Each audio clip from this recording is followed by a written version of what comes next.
Welcome to Coruzant Technologies, home of the Digital Executive Podcast. Welcome to the Digital Executive. Today's guest is Amie Teske. For more than 24 years, Amie Teske has led public, privately owned, and private equity-backed health IT software companies to double-digit sales growth, from $10 million to $250 million in revenue, leveraging organic and M&A growth strategies. This has given Amie extraordinary access to work alongside, learn from, and get to know countless accomplished business and health leaders who define this industry. Now, Amie is dedicated to paying forward the abundant experiences she's collected for those who truly desire adventure, accelerated success, and choose to rise up in pursuit of their leadership legacy. Well, good afternoon, Amie. Welcome to the show. Thanks, Brian. So glad to be here.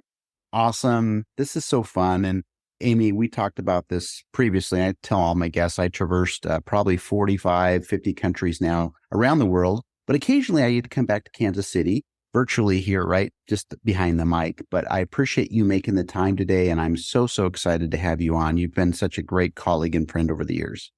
Likewise, Brian, and glad to be on here and getting a chance to chat with you and tell my story.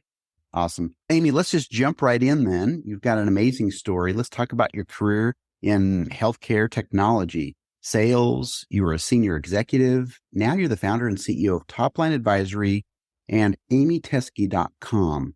Could you share with our audience the secret to your career growth and what inspires you?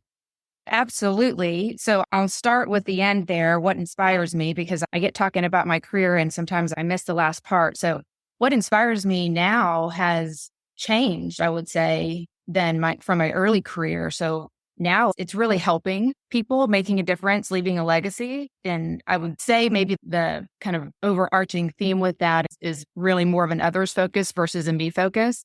I'll be the first to say for the first part of my career, it was what can I do to achieve and succeed and make more money and all the things. And you get to a point where you still want those things. I think that's part of your DNA bit, but you get to a point to where it's like, gosh, I have a lot that I can help others with and would like to share that. So that's really what inspires me. And maybe that sounds a little cliche, but it's fuel for me. I have 3 girls and I saw a guy on the street yesterday walking that said teenage daughter survivor. And I'm in the midst of that. I have a almost 20-year-old, a 17-year-old, and a 11-year-old almost. And yeah, we're in the thick of it, but I think that helps turn my attention to others and how do I do something better for them and anybody else who really cares to listen. That's on the inspire side, but what were the secrets to my success from a career perspective? I had a friend the other day tell me that she's read Matthew McConaughey's book called Green Lights. I haven't read it yet, but so hopefully I don't butcher the premise here. But as I thought about what I've done and how I've been successful, a lot of it was the same premise where I would just chase something that I know that I was good at or I could be good at with practice, and I'd work my butt off.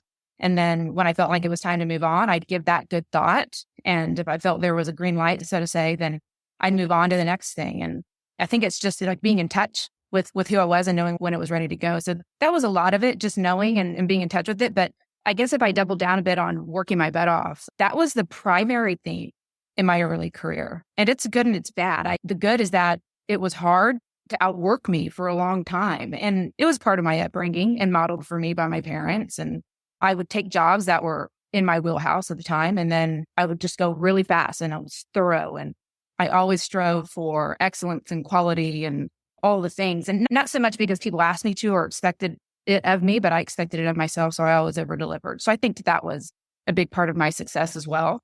I would say the other thing is I've always been really observant.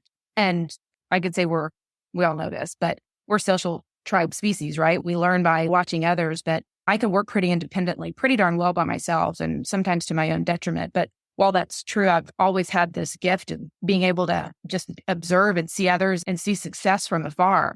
So I do that. And what was ever making other people successful, I would emulate it. And that helped in my career growth. So that was, I would say, the early part of my career was just working my butt off, watching other people were successful, going and studying and figuring out how to be more successful in whatever it is that I was tasked with. So that was a big part of my early career. But then I would say mid-career, when I moved into people leadership, that's different.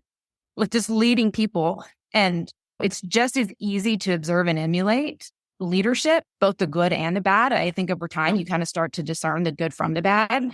in what you've done even yourself. But good leadership requires a lot of intentional study and mentorship. And so that would be advice, I guess I would tell people is, gosh, study it because it'll only make you better. But in my opinion, the dirty little secret about people leadership, though, is that we're all in it, whether you have HR responsibility or not. If you work with people, you're a people leader. And I think that throws a lot of people for a loop, especially ones who do manage people, because the dynamics of our market has changed. And what is it? I think I recently read there's 5 generations in the workforce right now. So how do you lead and be successful operationally and while still having a life outside of work? It's hard. Intentional study, mentorship, professional development, making sure you're learning and becoming who you want to be and not just letting it happen by happy accident is what I say. So I guess to put a pin in this, the things that led to my career early on was working my butt off, observing others, figuring out what success looks like. And when I got into people leadership, although I kind of sucked at it at first, I think most people do, just getting to a point to understand that you've got to invest in yourself and get yourself to a point to where you're good at what it is that you do, practically speaking, and what you earn a wage for. Thank you for sharing, Amie. I appreciate that. And great story. I love how I think everybody has had to roll up their sleeves and figure some things out in their career early on, regardless of what it was. And the next big step, wow, I'm successful. I'm going to go ahead and be a leader now. And they just added more complexity and some challenges there. But you had some great 3 reasons to your girls, obviously, to really get out there and kick some butt. So thank you for sharing your story. Amie, you've said that, talking about your sales a little bit, you've said that the beauty of sales is in the freedom, the challenge, and the people. Could you maybe elaborate on that more for our audience? You bet. And I know we only have 10 minutes or so that I could go on for a long time with that. Yeah, I have said that. And let me just start with freedom. I think the thing with sales is that there's so much art and EQ, emotional intelligence, and just this intangibility to being excellent at it. And for those of us who like to have some parameters in our lives, some fences, us rebels who will take some, but not so much, it really gives us a little bit of that and then the space to then just go kick some butt. So it's an awesome profession in terms of just the idea of having some parameters and then just being able to put your creativity to work and really help others. And I've said a few times, and I tell others that sales is really helping. The ones who are really good at sales they just enjoy helping. It fills their cup. And I don't know if people have stopped long enough because we move so fast when we're in this profession to say, I really thrive off of helping. There's intrinsically get a freedom from that as well. I was right in front of my desk. I always think about this when I hear the word freedom. On the wall, right in front of my desk, there I have just a little plaque thing that says success is doing what you want, when you want, where you want, with whom you want, and as much as you want. And you could replace the word, in my opinion, when I saw that and why I bought it, with success with freedom, because there's a lot of what I just described in sales, right? It's just the freedom to do those things. It's not complete freedom in the sense that you throw all inhibition to the wind, but there's just a lot of ability to just go out there, help people, and do so in such a way that just comes very naturally to you as a person and helping others. That's the freedom side of it. When I think about the challenge, I've always liked puzzles. And I think it's what that is. It's the chase. Those of us in sales, we love the chase. It's a puzzle. How quick can we get it solved? How fast? How impactful? The more complex, the better. And while we want things and need things to be simple, just not hard to just generally understand, once we lock in and understand what it is that we're responsible for and what we're chasing, that makes things easier, but it just can't be too easy because we get bored. So there's this weird little mind thing that goes on, I believe, in the mind of salespeople, that we love the challenge, we love the chase. It's like a puzzle, but we need things to be simple, but don't give it to us too easy because then we're going to get bored. So it's a weird little thing. One of my favorite things to always mention is when I was doing persona work, just building out the marketing plan and so forth for my business and relaunching AmieTeske.com. I ran into an article by a guy named, I'm totally going to butcher this, but a guy named, he's French, Clotaire Rochai. I'm sure somebody's laughing at me. He's a psychoanalyst and he works with companies and helps them define personas and so forth. Anyways, he describes a successful salesperson as a happy loser, which in other words is just saying there's somebody who sees rejection as a motivating challenge. So like if you pause and you think about that, at least somebody in sales, I can be told no and still not beat down. I'm not easily offended by it. Every interaction is a challenge that I can use in some way. So to me, every no I get gives me something. And in sales, it usually is insight to pivot my sales strategy. So that gives you maybe a peek into the mind of somebody in a sales profession who really loves it and why challenge really fuels me. And then the last I've said is people. And as for people, this took some time. I think all of us have this tendency to just get really frustrated with people, and me included for, a long time. But I shift my focus to it over time that I really find them more fascinating. And for a period of time, that's a choice, right? Like just don't get so frustrated by people because they have things going on in their world. And when I think about people in general, since I've shifted that focus and think of them more as fascinating than frustrating, it's really helped me be successful in sales. But I also think it's what makes me think about people as one of the things that I love about it. That, and I'm just a naturally curious person. What's going on with people? Why? People who are witty and who can professionally break tension with levity and humor are just the best, in my opinion. People who are worked up usually have a reason for doing so. Anyways, I think it's when I think about the people, I just get to interact with so many different people that I just learned to love it. I don't know if that answers the question, but freedom, challenge, people, those three things combined is a big reason why I stay with it. That's awesome. And I know sales is a tough job. We talked about this, Amie. I'm certainly not a strong salesperson, of course, but I like how you unpack that freedom, the challenge, and the people, and you brought that together. And that brings a lot of insights to me, of course, and of course, our audience. So thank you again. And Amie, you talk about your five strategies on how to turn a sales team from good to great. Could you briefly share some insights on this? Yes, of course. The five, what do they say? Simple is hard. How do we get it down to five? But I know I did a piece on this recently, but I would say, well, the five generally four things are that the first is that you've got to get to know your team, and not on some super personal level. That's not the goal of it, but to get to know them so that for two reasons. One is when you know somebody a bit more, you're less likely to be offended by them, right? And at the end of the day, it's business. Business isn't just business. Business are made up of people. And so the more you know about people, the more you're inclined to help them figure out how to be successful, and the more you enjoy working with them. So that's a big part of it. Get to know your team. And as leaders, don't just operationally focus on what you have to get done. Spend time with your team. So that's a big one, in my opinion, is how do you get to know them? And even to that, that's a playbook I'm just now launching called the Impact Recognition Playbook, is on that topic. It's just a 4-step way in which sales leaders who are so busy operationally speaking and in so many meetings, demands on their time,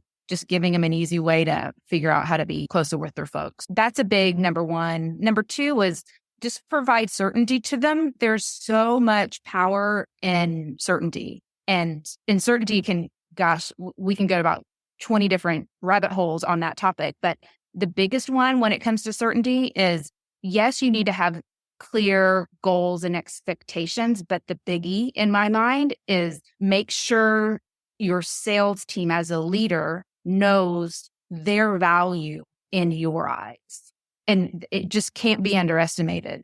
I mentioned it earlier. We're a social tribe species, and for our sanity, I mean, this goes way back 2,000 years. We got to know we are okay with the alpha.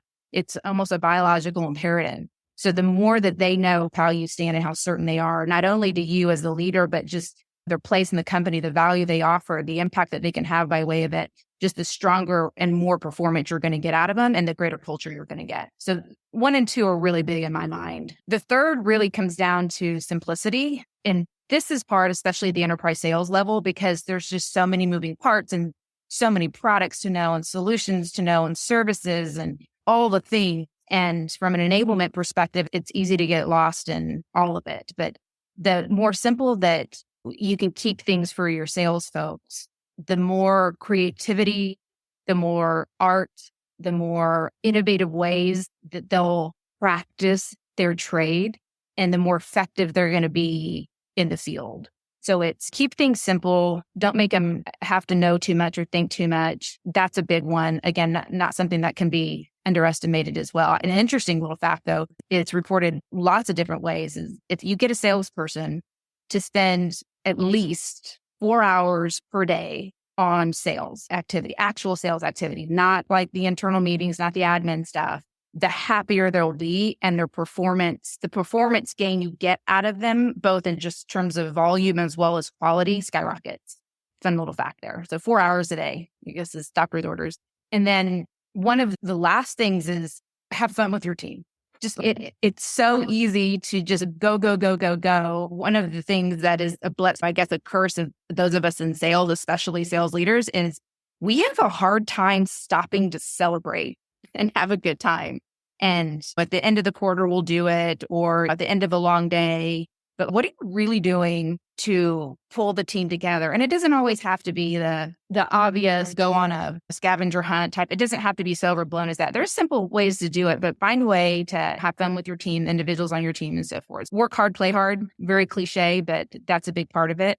But those are the top areas that I would say if you're going to get a sales team to be high performant, overachievers, working while you're busy doing all the things that you're doing as a leader, that they do it because intrinsically they're motivated to do so.